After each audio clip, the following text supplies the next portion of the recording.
Je vous propose d'applaudir ceux qui vont intervenir ce soir. Merci. Vous ne savez pas encore qui c'est, vous allez le savoir dans un instant. Et je vais vous les présenter. On va commencer par eh bien, le directeur général du groupe Glinch, Julien Barraud. Merci de l'applaudir. Bonsoir à tous.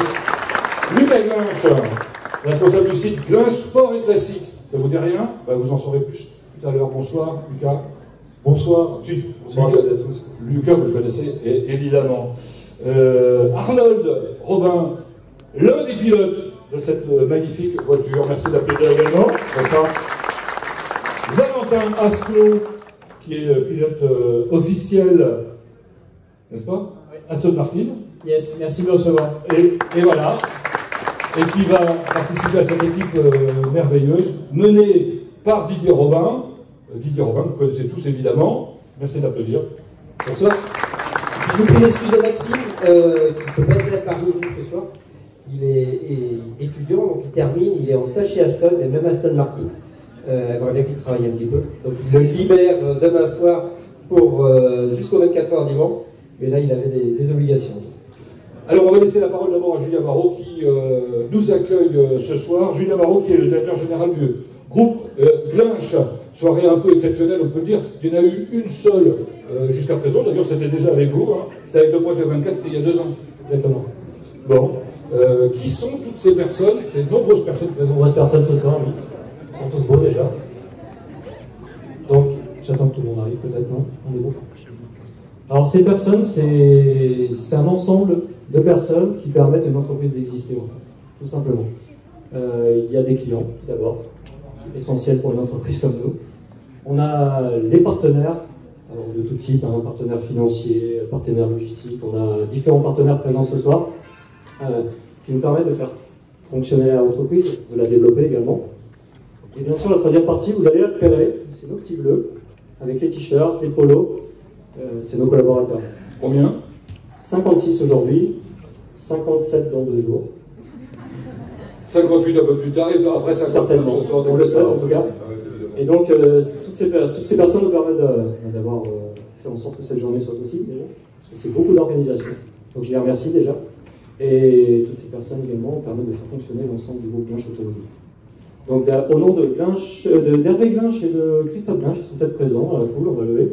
Voilà. Là, Christophe là-bas, Hervé doit être dans le coin, près du buffet. Voilà, on voulait tous vous remercier ce soir d'être présents. Ça vient de loin pour certains. Il y a du Nantes, il y a du Paris, peut-être Bordeaux.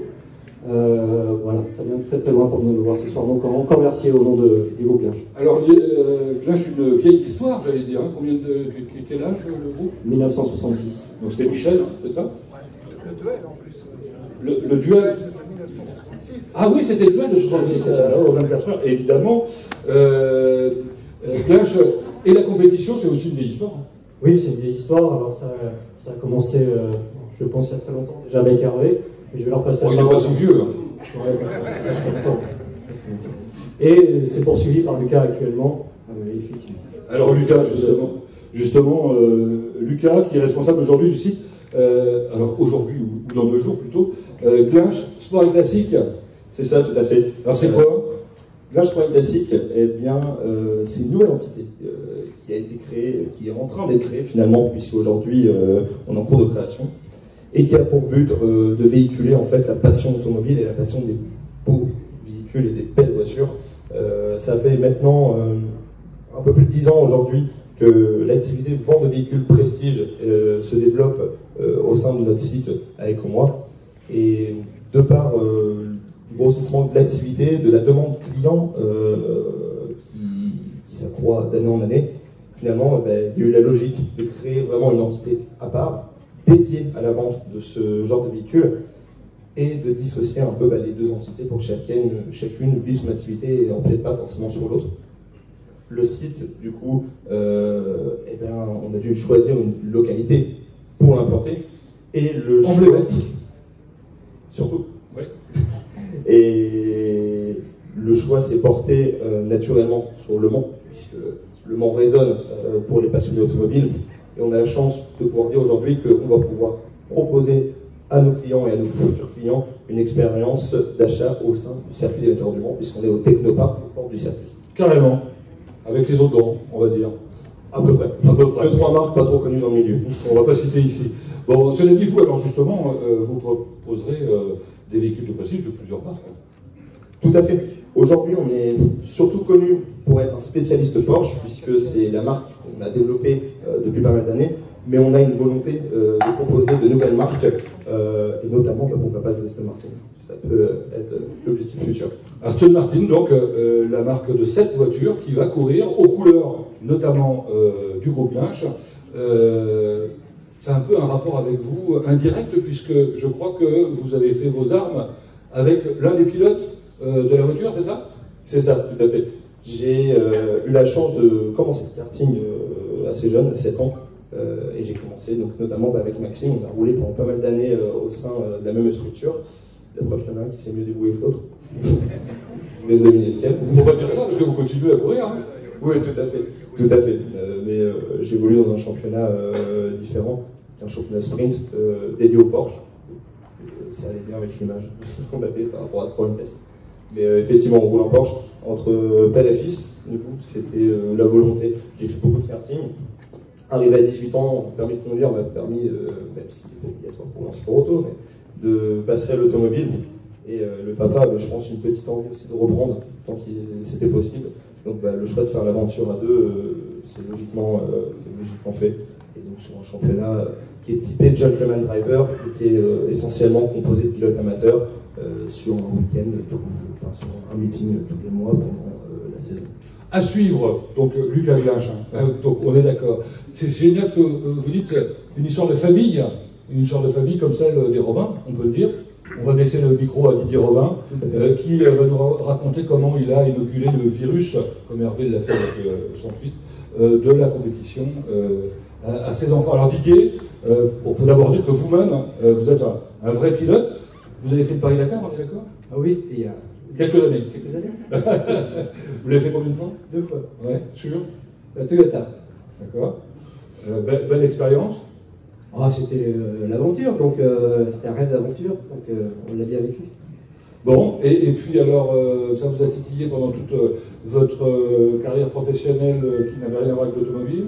Non, mais déjà on est au Mans, donc les 24 heures ça fait rêver tout le monde, Et puis, après la période voiture, j'avais mon aîné qui était plutôt parti à cheval, donc était un très bon cavalier. J'avais demandé de choisir entre le kart et le cheval, il m'a dit le cheval, donc voilà. Et puis son petit frère, par contre, comme Lucas, ils ont démarré ensemble, le kart, et puis la compétition étant là, Arnold étant revenu à la voiture, voilà. On a roulé ensemble tous les trois aussi pendant longtemps, et puis franchement, il roulait vite. Et vous êtes lancé il y a donc 2 ans, en 2021. Première expérience réussie. Alors c'était sur quoi? Alors, en 2021, on était avec le Graf Racing sur une LMP2. Donc en fait, c'est un projet qui s'était monté avec Vincent Capillaire en tant que coach, qui accompagnait Arnold, Maxime. Bon, ils sont passés par la LMP3, par la Ligier Cup et autres, jusqu'en LMP2. L'an dernier, ils ont découvert la GT3. Et ça s'est plutôt bien passé. Ils ont fait 2e à Dubaï, 2e à Spa, sur 24 heures. Donc voilà, on a rencontré Valentin, qui est là, et Aston Martin. Et puis voilà, le projet, on revient en 24 heures avec une GT. Je crois que les gars sont très heureux de rouler avec cette voiture. Une belle voiture. Elle a du bleu et du vert. Un petit peu en hommage à Pescarolo, en hommage à la Sarthe, qui nous soutient aussi. Pescarolo qui gagnait il y a 50 ans, un peu de tour. Voilà, c'est ça, il y a un petit peu de temps. Donc, et puis, qui à travers Valentin nous apporte ses encouragements. Ah oui, parce que j'ai appris, Valentin, alors confirmez-moi, vous êtes le filleul d'Henri Pescarolo? Oui, c'est Henri était le meilleur ami de mon grand-père et m'a apporté toute cette passion. Il m'a accompagné depuis mon plus jeune âge. J'ai fait mes premières 24 heures du Mans tout petit dans le stand de Pescarolo avec Bourdet et Loeb. Donc c'est là que ma passion est née. Alors, on peut comprendre, il y en a d'autres, je pense à qui ça aurait fait quelque chose, je pense. Bien. Et alors vous, donc racontez-nous comment vous êtes arrivé à la compétition, quelle a été la voie suivie. Et bien voilà, celle-là, la voie d'Henri Pescarolo, qui était le voisin de mon grand-père, et mon grand-père lui a appris à conduire un tracteur, et Henri a donné sa passion pour le sport automobile à mon grand-père, et donc me voilà à 6 ans dans le paddock des 24 heures du Mans, et je voulais faire comme métier le métier bourdais. Donc j'ai suivi le process, karting, Formule 4, Formule Renault. Et vous avez fait l'académie, je crois, oui, au Mans. J'ai fait 3 ans au Mans, à l'internat Le Mans Sud, dans le technoparc des 24 heures du Mans. Et donc je suis un petit peu sartois d'adoption. Dans votre promotion, c'était qui les noms un peu connus? Pierre Gasly, Antoine Hubert, etc., etc. Quand même. Ouais, bien. Et puis voilà, ce sont vos premières 24 heures du Mans? Oui, les premières 24 heures du Mans. Donc, pas mes premiers pas sur le circuit des 24 heures, puisque j'ai rencontré les garçons notamment l'an dernier sur la course support. Mais c'est mes premières 24 heures du Mans, en effet, oui. Comment ça se prépare? Alors psychologiquement d'abord, ça doit être chose de fort. Oui, c'est fort, mais surtout émotionnellement, parce que ça fait des années que je travaille pour arriver sur la grille de départ des 24 heures du Mans, et espérons-le à l'arrivée, surtout. Mais je dirais que mes activités pour Aston dans d'autres championnats m'ont permis ces derniers mois de ne pas être omnibulé justement par cet objectif des 24 heures du Mans. Et c'est ce qu'on se disait tout à l'heure, je commence seulement petit à petit à rentrer dans les 24 heures du Mans. Alors, est-ce que la pression arrivera dans les jours qui viennent? On ne sait pas, on verra, mais en tout cas, je suis entouré par 2 super pilotes et par beaucoup de personnes bienveillantes. Donc, je dirais que l'environnement fait et l'environnement est propice à avoir une bonne condition mentale. Mais je vous disais, il n'empêche, J-11 tout à l'heure, et vous dites non, J-2, parce que pour vous ça démarre là. Oui, ça démarre vendredi matin. Sur la place centrale avec la pesée, les photos et finalement Le Mans commence vraiment vendredi. C'est cette semaine, c'est demain. Vous êtes impatient? Oui, je vais t'y attendre. Bon. On reviendra à vous tout à l'heure. Alors, moi, Arnold, je me souviens très bien de l'interview l'année dernière où voilà, vous nous racontiez votre première année qui avait été une année un peu difficile quand même. Enfin, vous étiez arrivé, alors après le cheval évidemment, il y a quelques chevaux dans la voiture, on va parler des caractéristiques techniques dans un instant, rassurez-vous. Après le cheval, c'était un monde complètement différent. Ça y est, vous êtes accoutumé ou pas? Un petit peu. C'est vrai que pour arriver en LMP2, on s'était mis, alors c'était un gros challenge, donc on a mis des moyens en place qui étaient importants avec Vincent Capillaire. Ça faisait un gros changement par rapport à la vie que j'avais avant. C'est vrai qu'aujourd'hui, le sport automobile fait un peu plus partie de mon quotidien, la préparation fait aussi plus partie de mon quotidien, donc voilà, ça prend beaucoup de temps.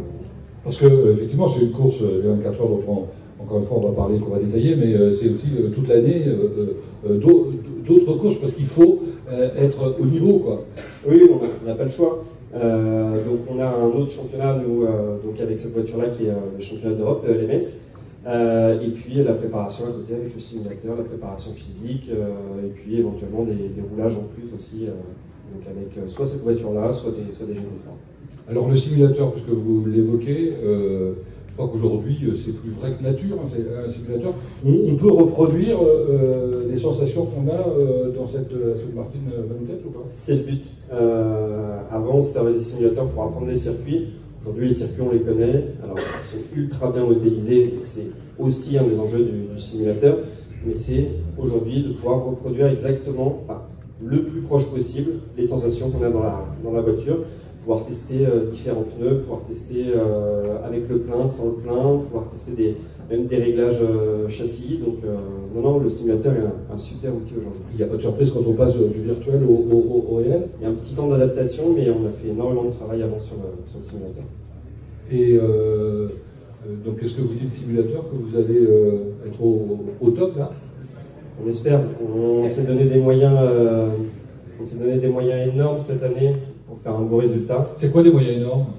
En temps, en énergie, là avec les garçons, donc Maxime est à Bordeaux, Valentin est à Paris, tous les mois on s'est réunis une journée entière pour faire du sport ensemble. Aujourd'hui on a un investissement personnel qui est fort, un investissement de la part de nos partenaires qui est fort aussi. On va y revenir aussi. Ouais. On se prépare physiquement? On se prépare physiquement, alors beaucoup travail de fond l'hiver.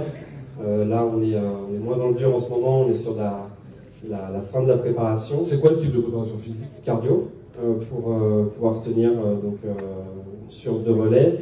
Et puis un petit peu d'endurance de force, parce que ça reste un petit peu physique quand même.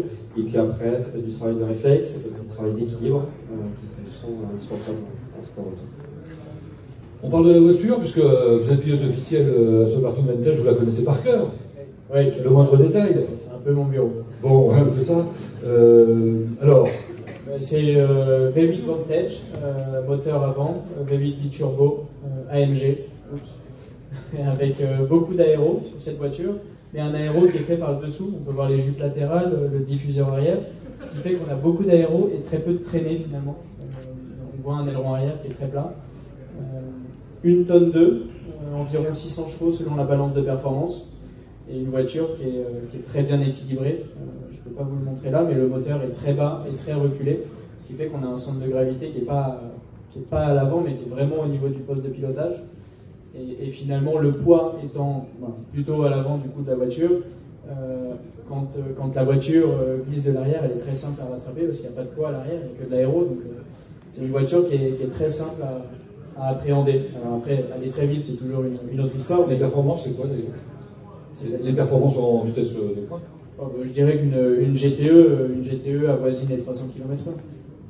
Mais à 300 km/h, on se fait doubler par les autres sur la ligne droite. Il y a toujours plus rapide, oui. On se fait doubler par les autres voitures, par les prototypes, les LMP2, les hypercars, mais je serais tenté de dire que ça, c'est un petit peu leur affaire. Nous, notre job, c'est de rester sur notre ligne. Il y a beaucoup de pilotes intelligents, d'autres moins, mais globalement, ils ont la puissance pour nous doubler en ligne droite, donc il ne faut pas trop s'en occuper. Il faut garder un œil dans le rétroviseur, c'est une évidence, mais il faut surtout regarder devant et pas trop changer notre ligne. Alors racontez-moi, le poste de pilotage, il est de toutes les couleurs, là.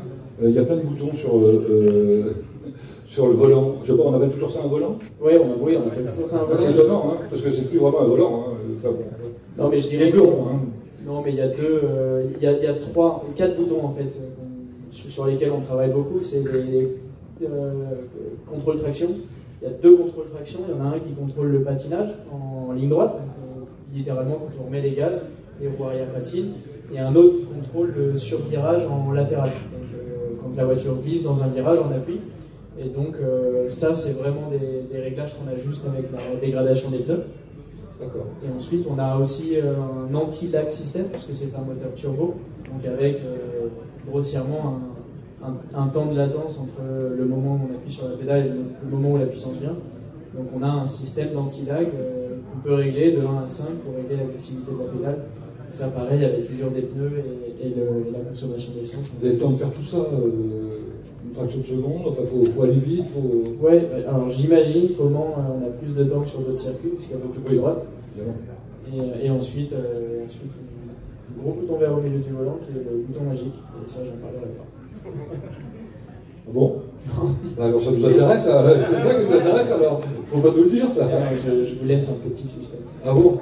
Bon, bah, alors vous leur poserez la question directement tout à l'heure pendant le cocktail, hein, comme ça ils vous répondront l'un après l'autre. Arnold, c'est quand même un peu différent d'une voiture de série, hein, parce qu'il y a quand même quelques réglages supplémentaires. Alors, il n'y a plus grand chose d'une voiture de série. On passe à la vitesse encore ou pas? Oui, on passe à la vitesse, alors au volant. Mais la base, ça reste quand même une voiture de série, le châssis et puis le moteur. Mais tout est préparé pour la course et pour la course d'endurance. Et justement, par rapport à la conduite d'une voiture de série, mais déjà de sport, etc., est-ce qu'il y a une très grosse différence ou pas? Dans l'absolu, il y a un accélérateur, un frein, et on passe la vitesse et on tourne le volant. C'est facile comme réponse. Ça reste une voiture. Après, elle n'a rien à voir avec la voiture dont elle est dérivée, dans la manière dont on la conduirait si on était une voiture. La voiture de série sur les circuits en tant qu'elle, il n'y a pas de comparaison. Alors qu'est-ce qui se passe quand vous êtes dans le cockpit, j'allais dire, en course? Vous êtes en contact en permanence avec l'équipe? Contact permanent avec le stand. Donc on a notre ingénieur course qui nous parle essentiellement. Il vous raconte des histoires? Il peut nous raconter le trafic, c'est-à-dire les hypercars et les P2 qui arrivent, combien elles sont. Parce que lui, il le voit d'où il est. Alors lui, sur des écrans, il a notre position qui est fixe, et derrière, ils voient arriver le trafic en direct. Donc ça, ils nous l'annoncent. Il peut nous annoncer les conditions de piste, si jamais il se met à pleuvoir, si jamais je sais pas, il y a gravier sur la piste. Lui, il a toutes les infos de direction de course. Ça, c'est pareil, il nous les donne, que ce soit les drapeaux jaunes, que ce soit les safety cars, les full course yellow. Donc il y a énormément d'informations qu'il nous donne. Donc c'est une information descendante. Est-ce qu'il y a de l'information montante? Est-ce que vous pouvez faire un appel si vous avez un souci? Alors voilà, nous, si jamais on a le moindre problème, admettons un contact, une roue dans un bac à gravier ou des choses comme ça, on le prévient aussitôt. Si on a des alarmes au volant, alors normalement il voit aussi les alarmes dans le stand parce que la voiture communique avec le stand. Mais une alarme, on doit la signaler. Et puis voilà, le bouton magique me dit Valentin. Parce qu'en fait, la voiture... C'est quoi, c'est pour éjecter le bouton, c'est ça? Non, mais en fait... C'est une Aston Martin, c'est donc voilà, 007, non? On peut lâcher de l'huile à l'arrière, on a la mitraillette à l'avant. Non, en fait, voilà, la voiture communique avec les ingénieurs. Par contre, les ingénieurs, eux, ne peuvent pas intervenir sur la voiture. Il n'y a que le pilote qui peut intervenir et modifier les paramètres de la voiture. Donc là, les ingénieurs nous donnent beaucoup d'ordres à exécuter rapidement quand on est dans la voiture. Bon, et alors pendant ce temps-là, les ingénieurs travaillent dans le stand. On va laisser le micro à Didier. C'est quoi l'équipe Projet 24? Combien de personnes? Voilà. Non, moi je suis toujours dans des situations commando. L'entreprise, on est à 4, Projet 24, on est à 4. Voilà, on a vite fait le tour. C'est la maman, la sœur d'Arnold, moi, puis voilà, ça reste très compact. Après, on a Nico qui est à la communication, qui nous suit depuis déjà très longtemps, donc ça fait partie de la famille. Elodie de Fourneau qui s'occupe de la partie intendance. Pareil, ça fait 20 ans qu'on vit ensemble. Donc voilà, c'est ce petit commando-là qui emmène Projet 24 sur la partie réceptif, animation, tout ce qu'on veut. Alors parlons de la partie technique. Vous avez donc demandé à des spécialistes. Alors c'est une équipe d'où? Telsport, Valentin parlera mieux que moi. Ils sont anglais, ils sont spécialisés en Aston. Ils ont gagné Le Mans l'an dernier en GT AM, gagné le championnat du monde de Wake, ils connaissent très bien la voiture. Et puis pour l'instant, on s'entend bien. Seul problème, ils parlent anglais. À part ça, oui, voilà, c'était la question parce que. Et ils sont anglais. Vous êtes tous français. Oui. Et donc, il n'y a pas de malentendu. On va laisser la parole au pilote. Dans la voiture, on s'entend bien, on entend bien ce qu'il raconte, on comprend. Oui, on est là pour prouver qu'une amitié franco-anglaise est possible. Déjà. C'est pas toujours évident, parce qu'ils sont très chauvins, peut-être même plus que nous. Mais en tout cas, comme l'a dit Didier, une très bonne équipe. Sur combien? Alors justement, j'y viens. On a 6 mécaniciens sur la voiture.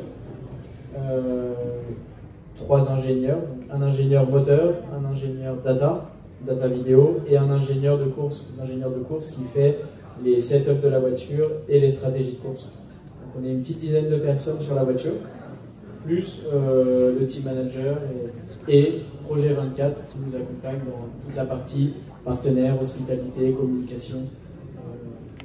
Mais moi, ça me paraît une vraie petite équipe, parce qu'il faut tenir pendant les 24 heures, c'est-à-dire pendant la nuit notamment. Enfin, il faut assurer. Oui, non, mais c'est ça. C'est vraiment une entreprise de tous les jours. Ils dorment pas beaucoup, quoi. Non, ils dorment pas. Ils dorment pas. Parce que je dirais que les mécaniciens peuvent faire des micro-siestes de 10-15 minutes entre 2 arrêts. Mais notre kiné, nos ingénieurs, eux, sur le destin ne dorment pas. J'imagine que Didier, tu vas pas beaucoup dormir non plus. Et non, on a besoin de tous ces maillons de la chaîne pour faire fonctionner cette voiture. Arnold, objectif 2023 alors? Objectif, faire la plus belle course possible. C'est-à-dire pas d'erreur, rester sur la piste, pas d'accrochage, l'emmener le plus loin possible, le plus rapidement possible. Et après, Le Mans est une course où il y a tellement d'incertitudes que voilà, on verra au final quel résultat ça fait. Bon, objectif podium quand même, non? Objectif, faire la meilleure course possible. Et je crois que si on fait la meilleure course possible, tout le monde sera content. Parce que je ne vois pas pourquoi il n'y aurait pas un beau résultat si on ne fait pas une belle course. D'accord. Le papa est d'accord, quoi? Oui. Après, moi je ne suis pas dans la voiture, donc Si on regarde les courses passées, le plateau, les gens qui sont dans les voitures, effectivement, il y a la balance de performance, qui sont des choses au moins un petit peu spéciales. Normalement, ça devrait bien fonctionner. Ça consiste en quoi la balance de performance? Ah ouais, alors ça c'est... Oui, bah allons-y. La balance de performance, le but, c'est quelles que soient les catégories, que ce soit en hypercar, en GT ou en LMP2. Tout le monde soit gagner. Alors les P2, ils ont les mêmes moteurs, donc en hypercar et en GT, essayer d'équilibrer pour que les voitures soient sur le même temps autour. C'est très compliqué, plus facile en GT qu'en hypercar, parce qu'on a en plus des technologies différentes. Donc voilà. Et donc la balance de performance pour Le Mans est sortie ce matin. Et c'est là où Pesca en général pestait justement. Ça lui plaisait pas Oui, mais même pour autre chose. Oui, C'est l'avantage d'Henri, c'est pas faux. il avait un petit côté grincheux des fois qui était quel que soit le sujet. Bon, en tout cas, vous avez réussi à entraîner, puisqu'ils sont tous cités sur les roll-ups qui sont là, pas mal de partenaires locaux. Je commençais par remercier Hervé et Christophe, sachant que le partenariat date il y a déjà quelques temps, donc voilà, on repart sur la même chose. Déjà, on est amis, nos enfants sont amis, on a une vision de l'entreprise qui, à mon avis, est à peu près la même. Puis voilà, la volonté de réussir, qu'on partage aussi, je crois. Donc, quand on comprend tout ça, on avait toutes les raisons de continuer ensemble. On était là il y a 2 ans, on est là cette année, puis peut-être l'année prochaine. Donc voilà, c'est une vérité qui est bien, qui se traduit par tous les collaborateurs de Glinch aussi qui sont motivés. Donc ça, c'est bien. Après, nous, on est Sartois. En 2021, on était les premiers à avoir engagé 3 Sartois aux 24 heures du Mans. Et donc, on reste avec notre seuil d'entreprise sartoise. La Sarthe est petite, mais en fait, on arrive à motiver et à faire travailler tout le monde. Non, mais vous avez même réussi à avoir comme partenariat Off Course. Donc la ville du Mans, c'est fort, hein, parce que je ne me souviens pas en avoir vu souvent des voitures. Alors le Mans, on les a parce qu'on a essayé. En fait, c'est toujours dans cette histoire de partage. On était vendredi au stade, on a présenté la voiture devant le stade Marie-Marvin, on a reçu les partenaires, les élus sont venus découvrir la voiture et on l'a présentée aux Sartois. Et voilà, à partir du moment où on vend comme ça des choses, une envie de partager, de montrer, de vivre avec les autres, Le Mans et Off Course Le Mans ont eu envie de s'associer au projet. Donc voilà, à un moment, il faut savoir, on reste toujours dans cette optique très, très territoire, hein, et on continuera parce que c'est des vraies valeurs. Bien, écoutez, merci pour cette présentation. Un petit mot peut-être de Christophe. Juste un mot. Écoutez, c'est simple, je vous remercie tous présents pour soutenir le projet 24, qui est, comme dit Didier, une magnifique aventure. Et puis, voilà. Bonne chance à nos pilotes. Merci. Bravo. Bravo. Que cette belle aventure se poursuive comme elle est mieux il y a 2 ans. Super bon résultat. Il n'y a pas de raison. On n'en doute pas. On n'en doute pas. Bon, en tout cas, merci et bravo. Donc, je vous rappelle, oui, vous pouvez les applaudir plus fort. Parce qu'ils le méritent. Oui, très bien.